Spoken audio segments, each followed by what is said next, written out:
Like the world look at us like we just natural born killers and drug dealers and drug addicts. You know, that's how everybody looks at us, and that's how we look at ourselves. You know, we have a we turn our head to our own people. We look down on our own people if they do drugs, if they do heroin, if they do crack cocaine, but we never consider how these things got into our community, how these drugs got into our community. We never think about, you know, what was the root cause and what was the origin. President Nixon declared the war on drugs. I know everybody has heard the term the war on drugs.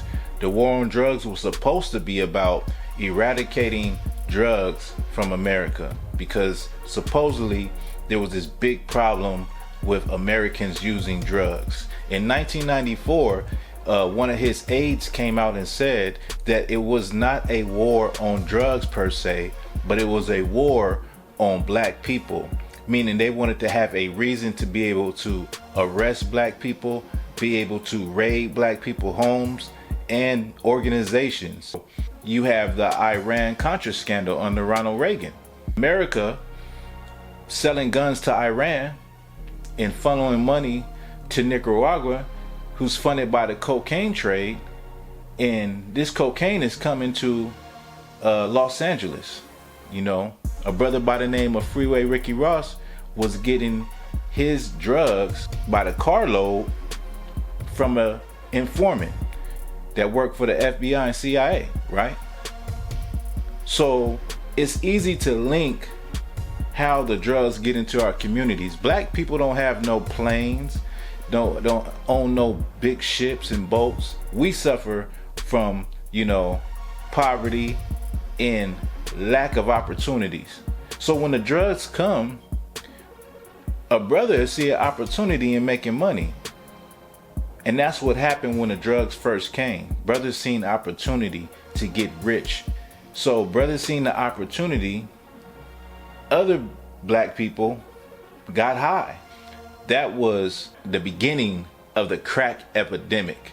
You understand? So when you look at the problems that how crack cocaine has destroyed the black community, just literally decimated the black community, meaning men, fathers are in jail, in prison, mothers couldn't be mothers, you know, and the children grow up destroyed and dysfunctional, and, you know, grandmothers taking care of kids. All of that came out of the crack epidemic.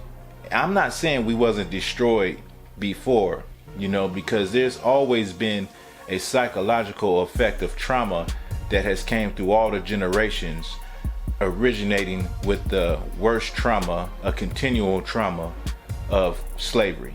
We the victims of the drugs, because it's either one or two things.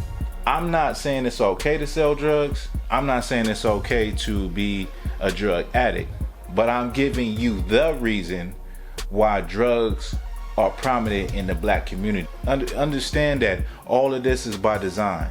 All of this that has happened to our people, you know, somebody sat down and thought about it, what they would do and how they would do it, and they implemented that plan. You know what I'm saying? And in some ways, it worked to perfection. When it comes to this, to the drug epidemic in the black community, you know, we need to look at the origin. We got to look at the cause and not just the effect.